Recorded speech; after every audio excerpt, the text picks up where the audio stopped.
Hello everyone and welcome to Merlin's Manor. Today I'm going to be going over some of the extras you can get for Final Girl, from the box of props right here to the game mats and some of the scenario and lore books. And so let's go ahead and get into some of the extras first from the box of props. And one of the things I want to go over first is the ultimate dice. Here you can use these instead of your ultimate ability. When you unlock your ultimate ability, you can instead put your victims saved on one of these spots here. If you've only saved 4 victims, then you have only unlocked the ability to get these 2 dice. With 5 victims, these 2, and with 6 victims, these 2. And of course, you can unlock any that are lower than that once you've unlocked the higher one there. And here's what the dice look like. We got this die here, which gives you extra movement whenever you're using sprint or walk, and you get at least 1 movement out of the sprint or walk. You have this one here, which is one of the best ones in the game. It's not really showing up too well there, but it's got 1, 2 stars, or of course it's also got 3 blanks, and all of them have blanks on them potentially as well. But whenever you are doing an attack with your, I think it's just about any attack that you're doing, you've got weak attack, furious strike, retaliate, and critical blow. Anytime you do damage, you'll do the extra damage that you rolled for. So it could be 0 extra damage, or it could be 1 or even 2 extra damage that combines with any weapons you're using, and so you can do a lot of damage with that die. But it is a tier 3, so you need to save 6 victims. This is also a tier 3, and it's one that whenever you're doing a distraction or a focus or a furious strike or even a critical blow, if you're lowering the horror, you get to lower it an extra 1 or 2 times. If you roll one of those symbols, of course, it also has a blank on it as well. You've got this one, which gives you extra time whenever you're doing focus and distraction. You've got this one, which potentially gives you an extra card to look at when you're searching. You still only get to keep 1, but you may be able to look at 2 or even 3 cards there, so that's pretty cool. And you've got this one, which gives you health. Now, as far as whenever you are doing short rest or a long rest, you get extra health. Now, I find this one, I've never taken the health one. I don't do a whole lot of healing, and when I do, usually I do enough healing without needing that extra die. We got this one here. The horror one seems to feel a little niche for me because of the fact that you can't unlock it until you've saved 6 people. By then, usually I have my horror under control, but I could see potential situations, especially if it's a killer that raises horror in different ways. You might want to go ahead and use that one. But the better tier 3 one to me is this attack die. If you're going to get all the way up to tier 3, I'd go ahead and get the attack die so that you can do extra damage with every attack. The search one is a very niche one as well. If you are playing against the poltergeist, I could definitely see this one coming in handy, being able to look at more cards each time. I just imagine being able to look at 3 of the 4 cards when you get 2 successes to see if Carolyn's in a deck, and so that'd be pretty cool. The running, if you're needing to get away, I could see that one being useful as well. Time, I haven't really. That's probably the weakest one in my opinion out of all of these. Strongest definitely though being that attack die, and some of the other ones having kind of niche uses here. Next thing we have here is we have these upgraded pieces. You got all of these. Normally it's just cardboard that's very thin. Here you have these plastic pieces here for the final health tokens. And here we go, these ones. And then on the back, some of them are, again, you have the same amount of being blank versus having 1, 2, or 3 hearts on them. And so here we go, some more. There's a 3 heart one, and the 2 heart one's got to be one of these 2. Or no, 1 heart one. I already showed the 2 heart one.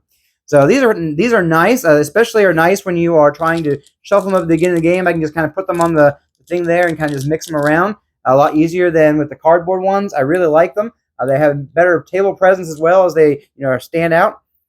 You've also got these upgrades to your Bloodlust token, which originally was just a round circle. This one's got kind of a blood splatter look to it. And instead of the flat timepiece here, a flat hourglass, you have this 3D one. As well as this is a really nice upgrade. Instead of the meeple, you go ahead and have this for the horror track here. The next thing I want to go over is the Desperation die. This is a die that once per game you can go ahead and substitute this die in for one of your red die, and it's going to give you an almost guaranteed success. And I say almost guaranteed because it has one side that is an automatic, you lose the game, do not pass go, do not collect $200, you have lost. And so you're taking a risk by grabbing this die and rolling it.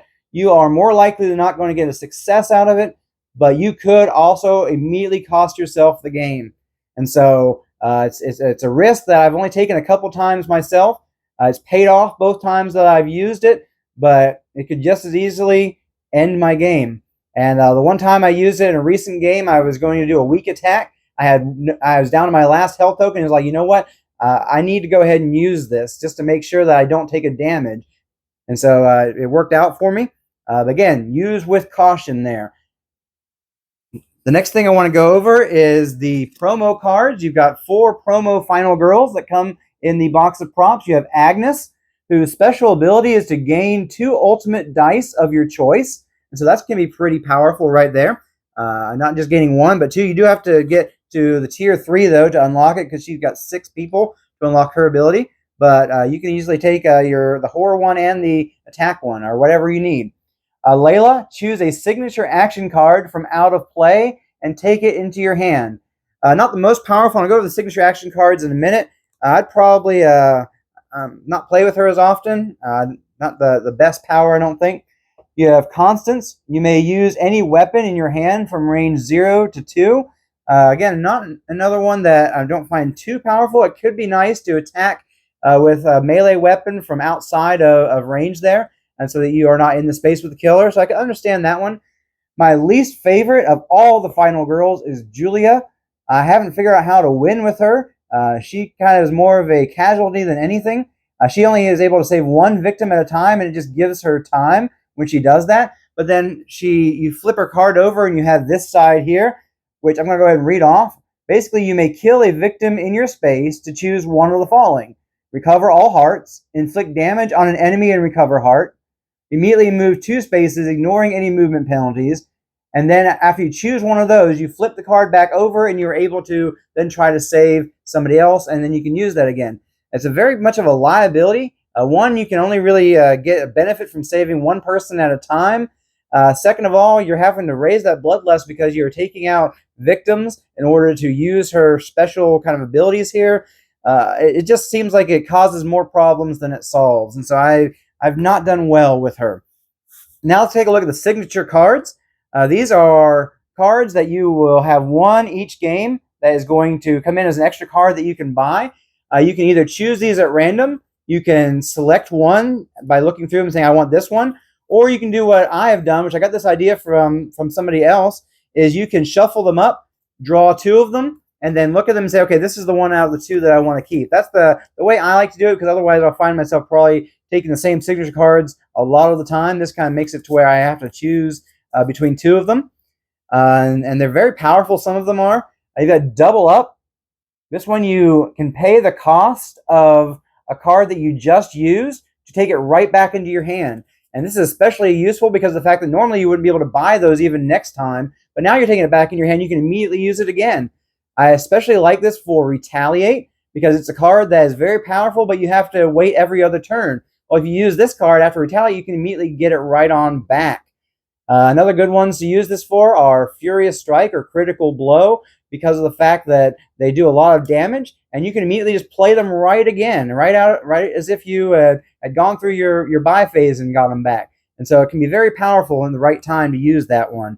You've got Ambush, which to me feels a little niche, mainly because of the cost. It's a very cool card, because if you get 2 successes on it, not only do you do 2 damage, and this is just from the killer moving into your space, they're not even attacking you yet, and you can go ahead and pull this card on them.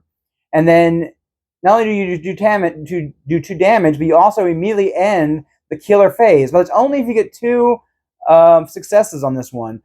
The downside is it costs 6 in order to buy this card, and so it's a very expensive card, but it does have a neat ability. I just haven't found myself desperate enough to want to spend that much for what's basically a better Retaliate. I'd rather get the Retaliate and something else usually in that situation, but I could see in situations where there are going to be multiple attacks coming towards me, go ahead and be ready with this card. Discipline, you place a victim from out of play and you get to take that benefit, and so that's kind of cool there. Or else there's also you place one, you don't get the benefit if you only get 1 success. And so that's kind of a cool one, especially if you're having trouble rescuing people and you want to unlock your ultimate ability, or you want to get that benefit if you're able to be successful with the 2 successes. Kind of a cool little card in the right situation. Dodge is like an upgraded guard card. Here you are reducing the attack. You only reduce it up to 2 for 2 successes, so you're not reducing all the damage, which take that with how you want there instead of reducing all of it with the guard. But you do get to move up to 1 space, and so if the killer moves into your space and they're going to be doing 2 attacks on you, well, you can go ahead and use this card, and if you get 1 or 2 successes, you're reducing the damage for that one, and you're moving away so they can't do that second attack on you. Really kind of a cool card there. Parkour I find to be a very niche card, very situational. I've had it a few times in play, but I haven't used it. Basically, what it allows you to do is moving up to 2 spaces. You skip over spaces with a victim or killer, or you do 1 space with 1 success. And so, what's cool about that is if you have a bunch of victims and/or the killer in your way, you can just jump right over all of them, get clear across the board. Especially useful in some of the setups where there's 1 person per space, and you can go. But the bad thing is you're not going to be taking these victims with you. You're skipping over their spaces. And so maybe if you already have a couple of victims with you, go ahead and use this. But oftentimes in the early game, I'm like, well, I don't really want to use this because I want to bring the victims with me. That could be cool in the right situation. You've got Throw, which is another one I haven't really enjoyed very much. This basically, you can take your weapon that's a melee weapon, has a range of 0, and you can discard that weapon to deal its damage to an enemy 1 to 2 spaces away. And so you're basically throwing your knife, and it's gone. It's out of the game. There's one weapon that's the hatchet where you can do this without this card, and then you can go back and search and get that card back. When you throw this weapon, it's gone. It's out of the game. And so you want to be kind of mindful of using that one for that reason. Kind of use it maybe as a desperate measure there when you don't want to move into the space or can't move into the space but still want to do damage. You got the Meditate card here. This is one of my favorites.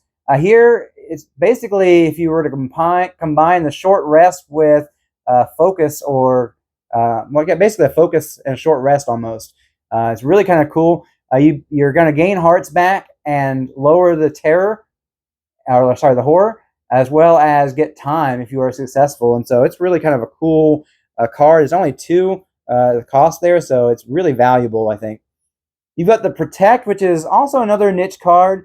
This card you're basically going to play if you're trying to keep others from getting killed. It reduces the damage from attack by 2, and then you take any remaining damage instead of the victim. Or 1 success, you're reducing it by 1 and taking the remaining damage. And so if you're trying to save somebody, or you got a special victim that you don't want to get hurt, or whatever the case is, you can use this card to protect. And then you got Intimidate.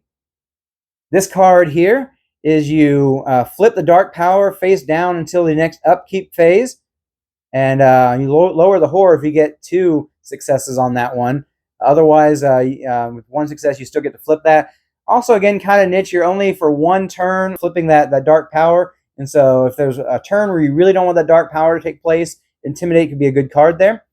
Scavenge is another one of my favorite ones of these, and this one you are able to look through the unused item deck. Well, not look through it, but you take 2 random item cards from those out of play, and you keep 1, or you take 1 from those out of play and keep 1. So that can be really cool for those items that don't get into the different item decks to be able to go and look. And when you don't get to look through, but you get to take the top 1 or 2 and choose 1 from that. And so that's kind of a neat thing because you're getting access to items you otherwise don't have the ability to do, and you can do this from anywhere. You don't have to be in the search space. So that's really kind of a neat card as well.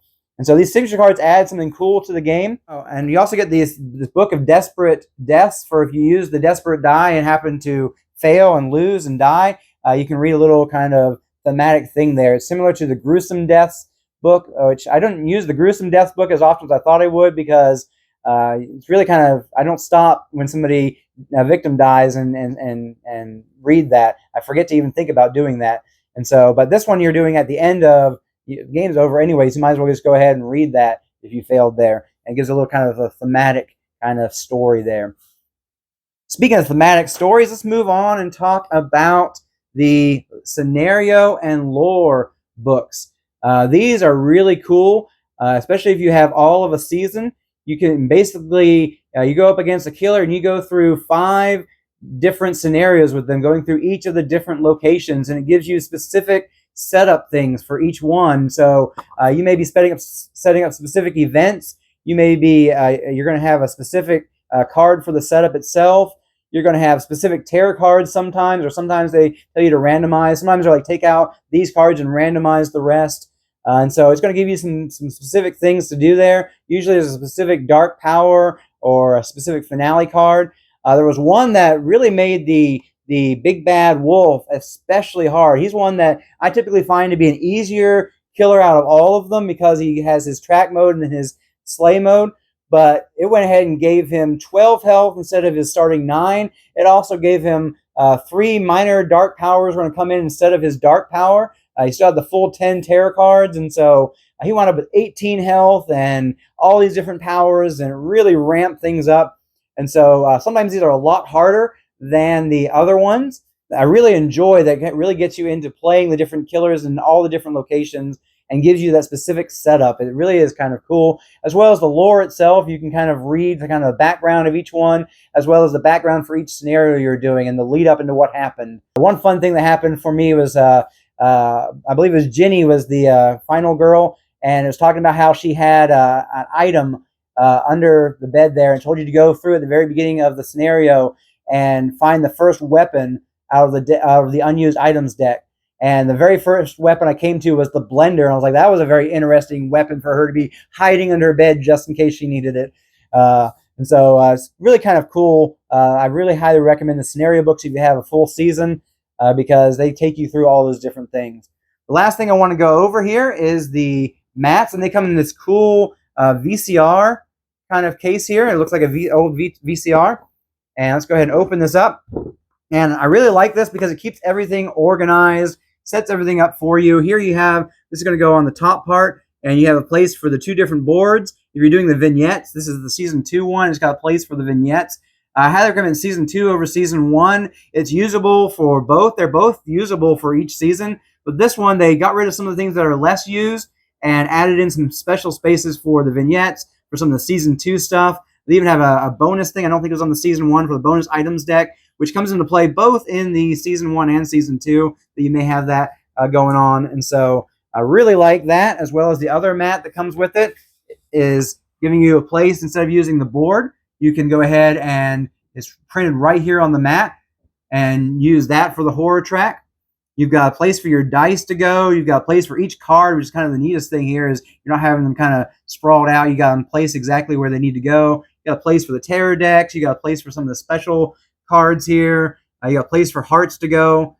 A place for your final girl and a play area. Just everything you would need a space for. They just about got it handled on there. So I really like them. I don't always go in for the player mats. Sometimes they seem just more like bling. But for these player mats, they give you a great way to keep everything organized. And so I really appreciate that. And I highly recommend Season 2 if you don't already have one. You don't need to upgrade to Season 2 if you have Season 1. There's just a few extra nice little things that they added in there for the Season 2 that I find more useful than the things they took away. And so I highly recommend those. I can recommend the box of props. There's lots of cool little modular stuff in there, as well as some upgrade pieces.